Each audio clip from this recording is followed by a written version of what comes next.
Of course he would. Finan turned and saw Utid stand up, and I say, let's give him one. Utid paced about the hall, nodding to Aldgum. Invite him here, and his generals, and once inside, an hour later, and the Norse without the walls would be leaderless. Ethelfled turned her head, slowly. No, she said. I will not do this. And Finan's ears heard the lady continuing to negotiate a plan of action between her two trusted generals. He would fit into it, Finan thought, as he always did. She wanted him to go to her, Osrith, who had left their child in a place that she knew was safe. He had courage on the battlefield, no doubt, but he had no courage to leave Utid. Even the promise he had given to her when last he had seen the woman he loved was a hollow one. Bibbenberg. He had promised he would go to her when Utid had secured Bibbenberg, but when that would be and how long that would take was indeterminable. But he wanted her badly, and it was true what that bastard Bitlander had said to him,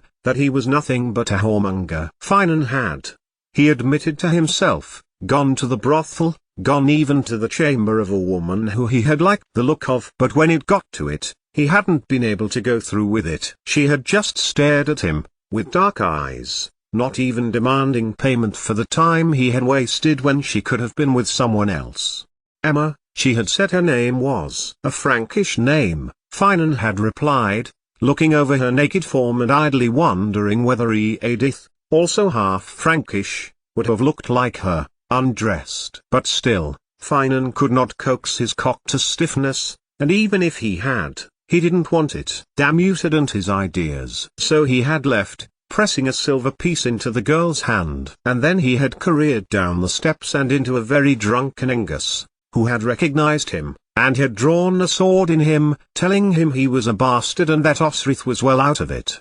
Of course, Finan had known what it had looked like. And there was no telling a bunch of arrogant warriors from Alba he had just been looking. Then, he had made a mistake. He had admitted his feelings, his weakness. To the least drunk of them all, to the man called Eswi, he asked after Osrith. But before the man could step up and talk to Finan, Engus butted in, telling him that she had put him behind her. She and I are betrothed, Finan said, a man calling on the last remnants of truth. Or truth that he knew it. But Angus had laughed, despite being pulled back by the other two men, and told him. Sainid, the man's name was Sainin Ui Alpin, head of Constantine's household guard. You and she are over, Angus taunted. So I would take your flimsy little sword and piss off back to fairyland. Maybe the great queen of the Sai has someone for you, or she could wed you herself. The Morrigan, Finan thought sadly, the last refuge of those poor people who are thrown over. And,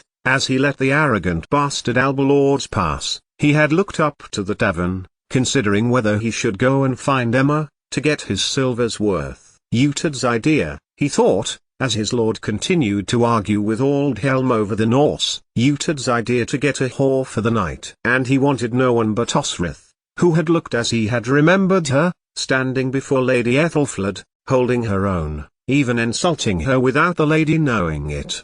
Finan looked across to Utid. His best friend, his lord, knew how much he loved her, and it rankled with Utid, because she was his sister. Osrith, no longer his. Some bastard Pict was to marry her now. It was too late. He had missed his chance. He was to blame. He and Constantine. For he had the feeling that the king of Alba had manufactured this. Constantine knew who he was, and why he had been in slavery. Who his father and brother were.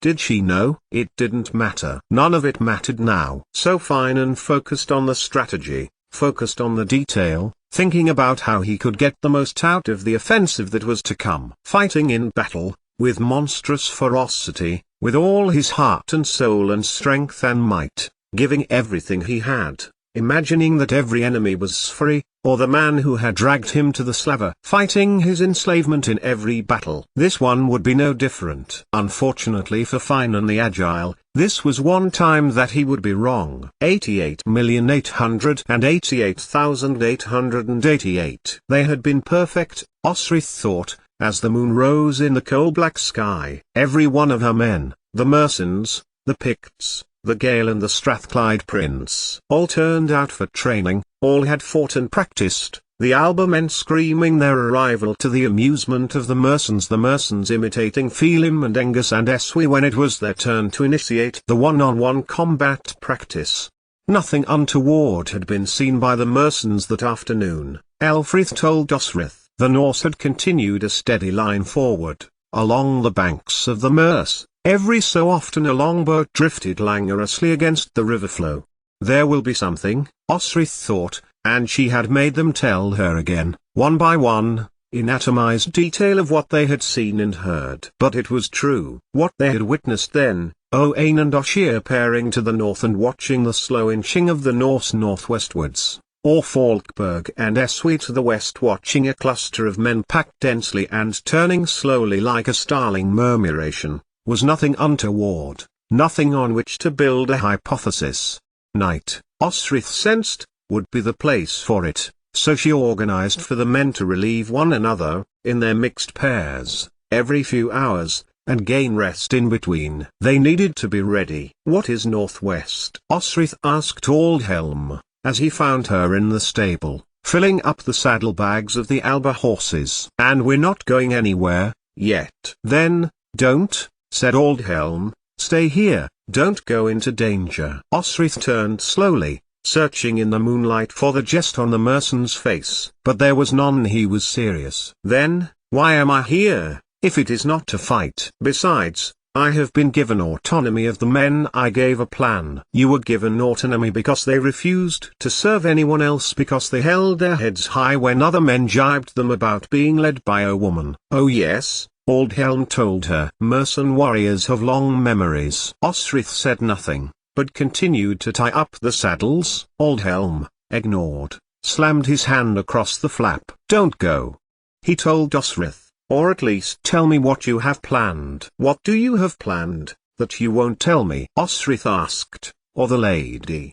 What is your strategy?" "Because mine is to go out and face them when the time is right." "And when will the time be right?" "When I deem it to be." "And we will be first on the battlefield, and last off it, and the Mersons, Elfkin's Mersons, will be lauded as heroes, heroes who could tame lords of Alba, a prince, no less, to work their way. They will have upheld the alliance, even though, not Constantine, not Ethelfled, has confided a reason that I am here." She shook her head, then pushed his hand away. But Aldhelm took it. "No, Osrith," he told her, not letting go when she struggled. "It's madness." But before Aldhelm could say any more, Osrith pressed her toes to the stable floor, and pushed herself up, catching Aldhelm's lips with her own.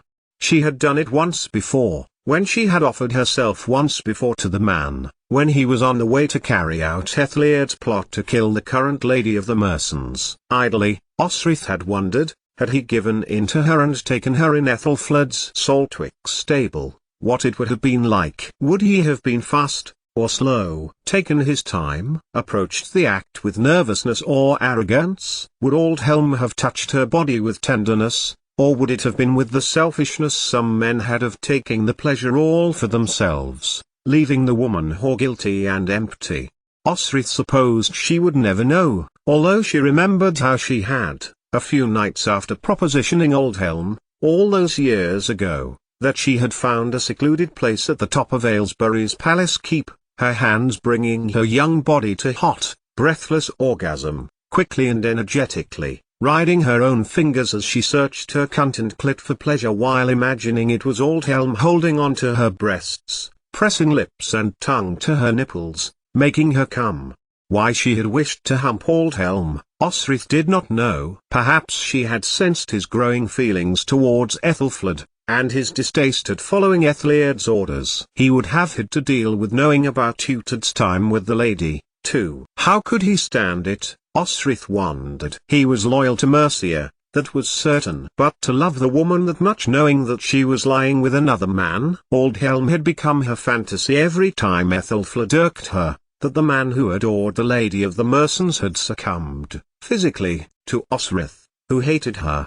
The kiss, there, with Incester, as the Norse idled by, would not be the last time she and Aldhelm would kiss? But it ended then, but not until a good minute had gone by. When he pulled away, Osrith stole another kiss. She was teasing him now. Aldhelm, however, did not look amused, and stood away from Osrith, folding his arms. "No, no," Aldhelm told her sternly, when Osrith took a step towards him, now out of impishness than anything else. "No more of that. You are betrothed, are you not? Did you get the sleep I told you to?" "I did," Osrith replied, "and to your first question, twice betrothed," she added, admitting more than she had intended. "But one man will never come, and the other is promised to me after my service in Mercia." "The King of Alba?" Aldhelm asked, in astonishment. "What?" Osrith replied, shocked. "No, no, not Constantine." She stepped forward again,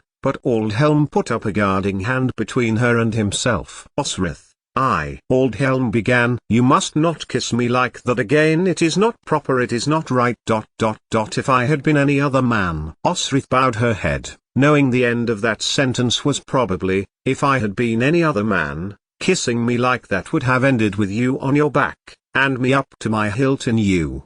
"You're right, I am sorry, Aldhelm." She glanced to the horse, who had barely moved in his sleep as she had saddled him. "It's past," Aldhelm told her. "But, we are going," she told him. "Will you help me?" She told Aldhelm she was looking at the Norse, and explained that what it seemed like they were doing was taking the land Ethelfled had gifted to Ragnall.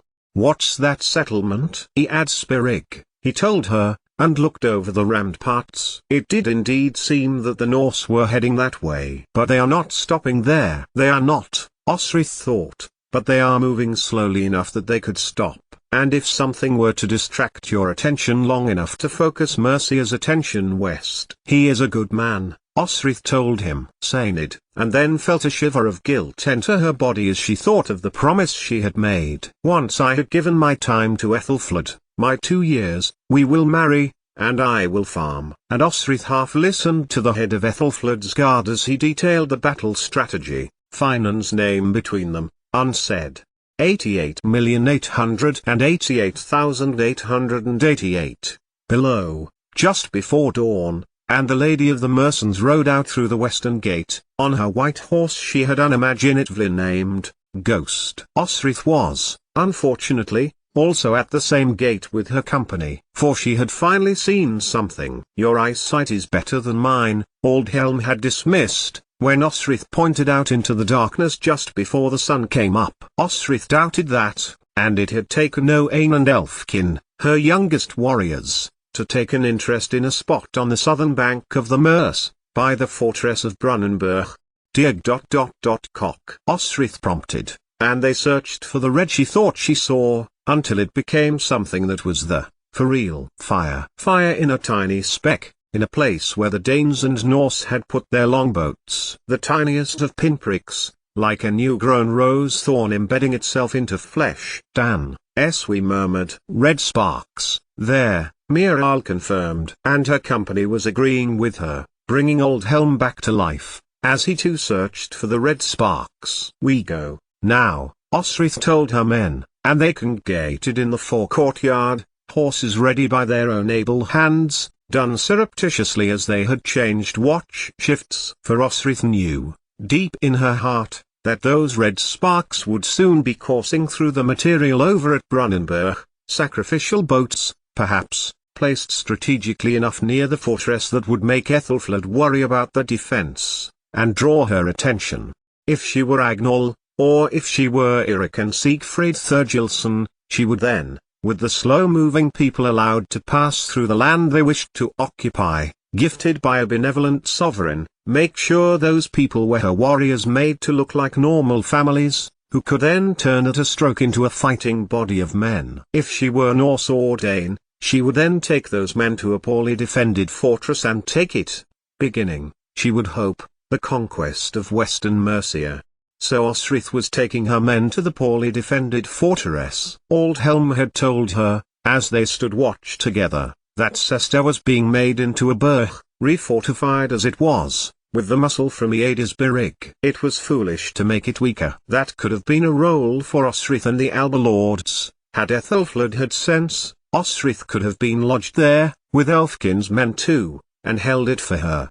But it made little difference now. That was where they were going. It was unfortunate that Osrith now chose to take her 10 men, for Elfrith and Miral were determined to come as well, east, and not west, where the rest of the mercenaries were going, and had chosen that moment to go through the western gates at the same time as Ethelfled. "Fire, Lord Aldhelm," Ethelfled told her general. "Yes, just as I thought may happen. It was provident that you spied it." She was good, very good, Osrith thought, for when Osrith snorted, Ethelfled did not even turn her head. "You are riding, Lady Ethelfled, into the direction of a fire?" Osrith asked, their horses still nose-facing to the east. "What will become of Mercia should you not return?" "What makes you think I would not return?"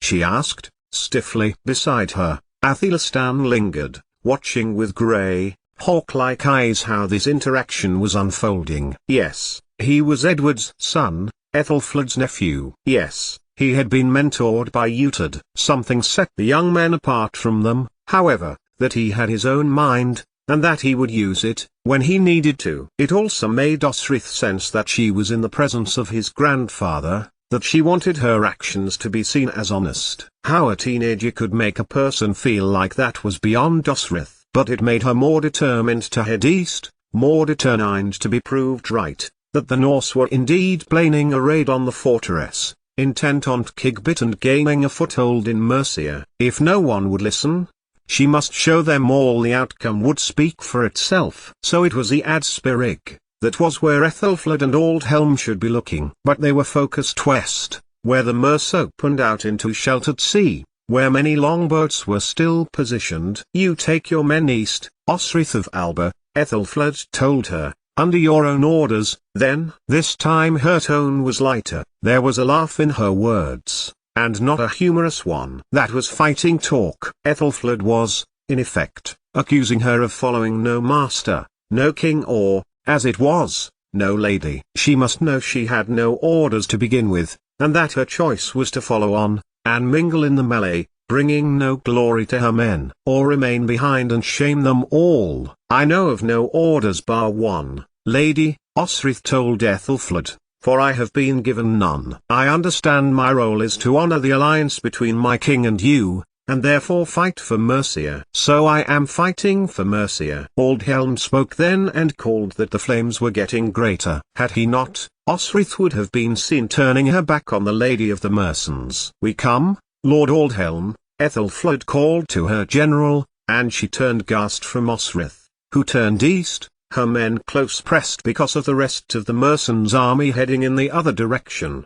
"Who commands at Adspirig, Lord Aldhelm?" Osrith called, having moved on her horse 20 feet. "Lord Aldred," Aldhelm called back, and Osrith felt her stomach sink. Could it be that Weasel Rat of a guard who had caused her grief in Wessex had gained favour under Ethelfled? Another trial from the Lord in heaven? Had she brought guards with her? He was the one who had delayed her from getting through for the help Allah could give her for Gisela. Osrith always wondered whether, if she had got there sooner, Uhtred's wife could have lived. "A bastard to go to his bitch," Osrith said, in a low voice, but not caring to lower it enough. It should not have gone unchallenged, but at that moment, Aldhelm urged Ethelfled to send her troops to the river. "We will go," Ethelfled told him, glancing scornfully at Osrith, "and you can go wherever you see fit." "Lady," Osrith replied, which could as equally be interpreted as respectful as the insult that Osrith meant to pay. Then she caught Finan's eye. She could not avoid it. They looked at one another, and her heart filled with pain. Part of her wanted to throw herself from her horse, cast away Buey and climb up in front of him. She pulled her horse slower, and Finan put out his hand to take her rein. Osrith's words, then, were wholly in Gaelish. If the Alba lords understood, it could not be helped. But Osrith knew Uhtred could not speak his friend's language, but just to be sure she spoke quickly. "Thamakagad," she told Finan Moore, looking into his steady face. Finan Beak. He was healthy and strong. He could sing and was training with the young princes at Dunnottar, and was in young Edra's care. Finan was about to raise a hand to her face, to ask her of herself, but he suddenly stopped, remembering what the Lord Engus had told him. Indeed, the man was at her side, and he dropped his hand and leaned away. Elfkin continued to lead the men, and Osrith looked on, turning back shortly afterwards to see the back of Finan's black head. "That is not the look of someone who is lost to the Calig," Eswi told Elfrith, who nodded, in agreement. But neither had the chance to say anything more, for the rider in front of Finan pulled up sharply and held himself back from Ethelflaed's guard. "Turning your back on the battlefield, Osrith of Alba," she heard her the taunt, and all her will, to avoid Utad, and it to rise to any of his words crumbled to nothing. Hooves of horses, of her men, clattered on the ground as they came to a halt, and they watched their captain bring her horse around. "No, Osrith."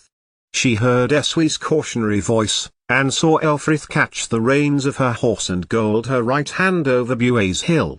But Osrith stood in her stirrups and turned to Utad. "The battle is in this direction. Uwamrid Celiog touch Dean Ma tilde superscript 1c, DWA. Pogmarth oin, Dramartha." A gasp of delighted laughter erupted from men as she insulted Utad in three languages. Little pockets from near the south burst forth first, and Osrith noted they could only be from Hywel's men, understanding the southern Cymric. Anarod, or whoever was in charge in the north, laughed in unison with Owain, Phelim and Eswi, while and Aha came from Finan. Angus, too, appreciated the Gaelish. He joined in by shouting in his best Saxon, "No, don't let it be, Captain Osrith. Your ass is too pretty to be kissed by that ungodly bastard." There were murmurings in amongst Ethelflaed's mercenaries now, sensing division, which was unsettling them. What Osrith should have done was turn back, allow calm to restore. But she hadn't finished there. Osrith turned her head to the river and forced her voice even louder. Kriegwind, Kriegwind. And if that had not got the attention of the Norse,